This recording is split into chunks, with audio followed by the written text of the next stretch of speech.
Hello, today's training tip is about some legal essentials of being a teacher, trainer, instructor, facilitator, call yourself what you will. Now, you don't need to be a lawyer, but you do need to know what you need to do to comply while carrying out your job. So, Health and Safety at Work Act is probably the obvious one. Again, you don't need to know everything about it. It's absolutely huge.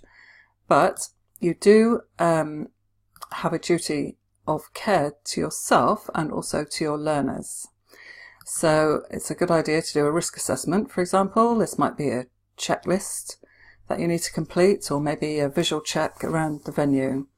If it isn't your own venue, I suggest you find out who to report any possible hazards to.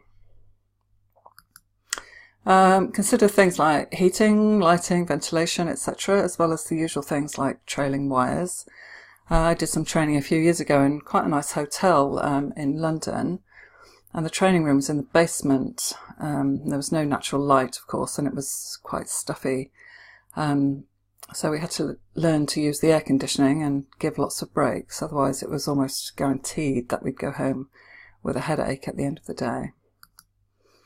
And don't forget the outside areas too. If it's winter or evening when you're training there, make sure it's well lit.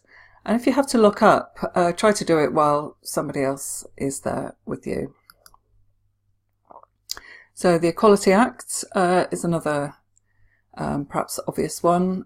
It's the Equality Act 2010 is now an umbrella act. It takes in such things as the Disability Discrimination Act, Sex Discrimination Act, Race Relations Act. And this act protects people who fall into groups of people who have what is now called protected characteristics.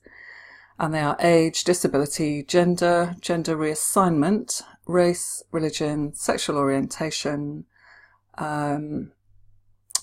marital or civil partnership status, and pregnancy and maternity. So you must not discriminate against any of those groups. Well, you don't discriminate against anybody really, but they're the protected groups.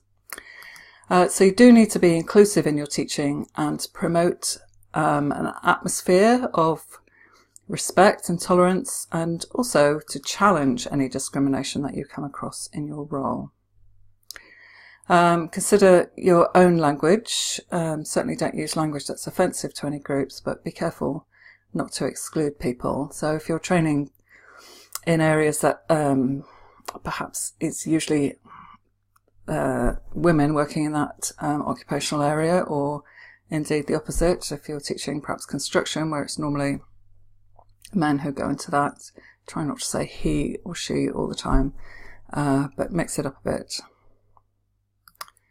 You need to adapt your resources if that's necessary. Perhaps do some larger print on your handouts or on the screen for learners who have poor eyesight, or maybe different coloured paper for handouts for dyslexic learners. And I usually find that they're happy to tell you what colour suits them better and makes it easier for them to read. And don't just apply it to the classroom. Take a look at your recruitment procedures and assessment methods, just to be on the safe side.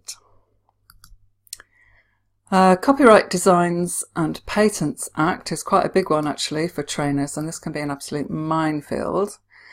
So apart from overtly copying and using other people's resources as your own, make sure that you do have permission to use copyrighted materials. If you're going to be playing music to your students, such as if you're teaching dance or an exercise class, or you want to show live TV programs, you need to have licenses in place. You can't just do it.